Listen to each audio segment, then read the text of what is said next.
So the work that I've done with the sisters since I think it was February of this year on social media was really to help them understand what it is. This is a new concept for them. You know, why should they tell these stories? Why should they be proud and talk about what the work that they're doing to the outside world? So there was a big paradigm shift in that the more you tell your stories out into the public, the more people can be engaged and appreciate what you're doing. It started out with, originally it was LinkedIn. We chose that LinkedIn and Twitter be the most appropriate places right now because it has the wider audience. Give them their professional side of it, and also, you know, the one-offs, and have stories told back into LinkedIn on the longer side.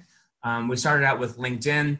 I had used the instructions and kind of modified how to sign up for an account, why you use LinkedIn, that we had used for the fellowship, and it was fine, but I didn't realize that the sisters didn't have reliable connectivity in some of the rural areas. So it was a bit of a challenge to get them, you know, why do we do this? How's it all work? It was just super, super foreign to them. And, you know, I would get up at 11:30 at night, you know, my time, to meet with them. So 10 o'clock in the morning for them to have trainings for an hour and a half on the phone and on LinkedIn on Zoom, trying to teach them how to use Zoom, you know, to get them to learn how to use LinkedIn. It was a bit of a struggle, but it was super fun because once they got it and they were able to create their accounts, it was kind of started to click. LinkedIn is still kind of that passive kind of professional area. It really was about Twitter. And what we had done with Twitter was I created instructions for them, sign up, what it all means, hashtags, you know, how do you do @ symbols? Why is it limited to 280 characters? In the whole kind of kit and caboodle, things that we take for granted. And I sent the instructions off to them via email, and some had created it, some didn't do it, they didn't understand what was going on. And after a few sisters started signing up with their accounts, and then we saw they created accounts. I didn't know what to do next, you know, how to get the image, their picture into it. Did they even have a headshot? So we had to help them get that done. So just the fundamentals, it was interesting to watch that whole progress. And finally, what we were doing was the sisters still weren't understanding why they would take a picture of something, post it, and send it out. Why would anyone care? And why should the other sisters in Africa and around the world care about this? So we started talking in depth about how it relates to their charism and their formation. And it really is about storytelling and not really about what we would call about marketing, Marcom. Now, that was just something that we don't do. It's storytelling, tell your story, tell the work that you're doing. And we just needed to nudge them a little bit further. So we had Emily Fagundes and I, she's a student assistant, we created an entire storytelling document, how to tell stories, the different types of storytelling components, story arcs, and we created some forms and forms to fill out that would help them understand how they would get to a story.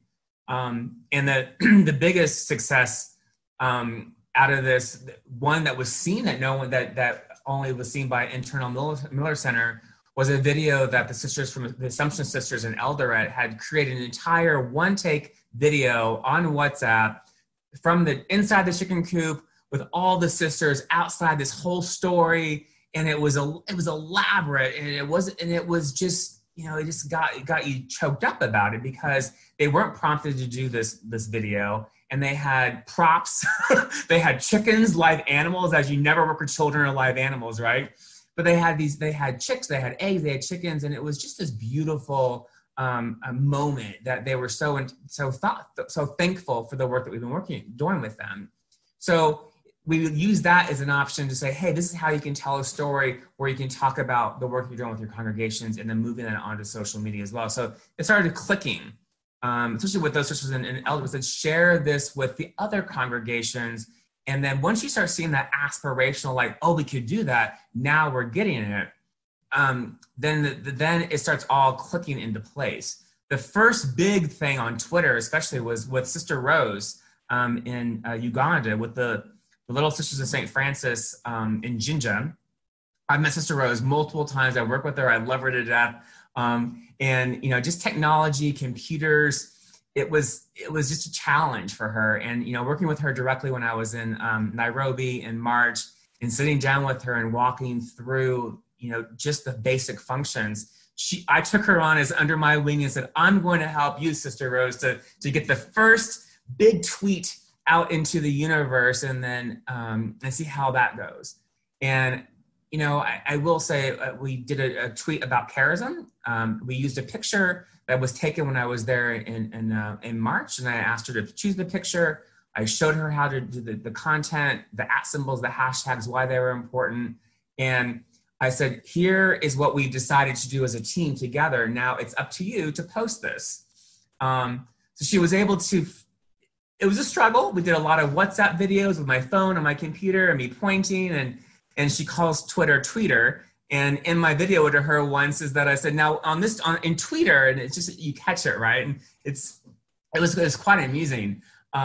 I said, this is what you do. This is how you get the picture. So the picture was too big, so we had to scale the picture down. And it was back and forth, but within a 24-hour period of starting the process on this one tweet, I went to bed, I woke up in the morning, and there was this tweet from Sister Rose with all the right hashtags, the image, and I get a little teary. I almost cried with such heartfelt joy.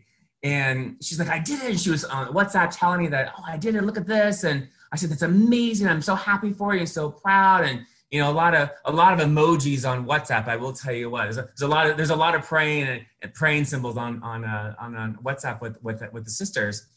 But I will say this is that when I went to bed that night, next thing I know, there was a tweet every hour on the hour from Sister Rose out of Ginger with another image, another comment. And I'm like, oh no, I've created a monster. But then it's just like she was starting to get it, right? And then she started telling the other sisters, like, look what you can do.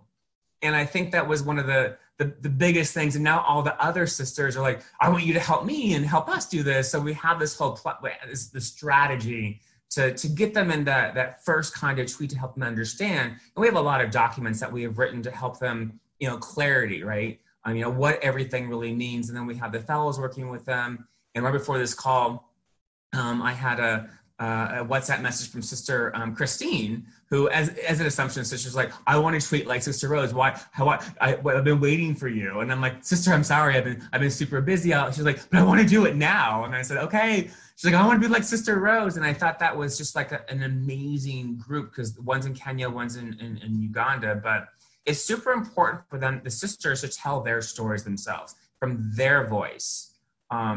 This is in Zambia, for example. They've been working on a poultry building right now, and they understand technology a little bit better. They're younger.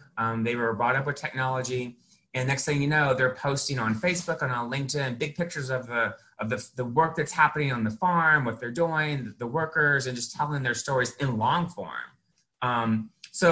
We, as I always say, we're not the company that we're behind all the companies that help the companies do these things. That's what we're supposed to be doing. So it's just been every day when I see a new tweet or a new Facebook comment or a LinkedIn and the sisters sharing amongst themselves on WhatsApp, I'm like, wow, 6 months into this, all of a sudden it's like going gangbusters. I'm like, we have done an amazing job, and it continues. So.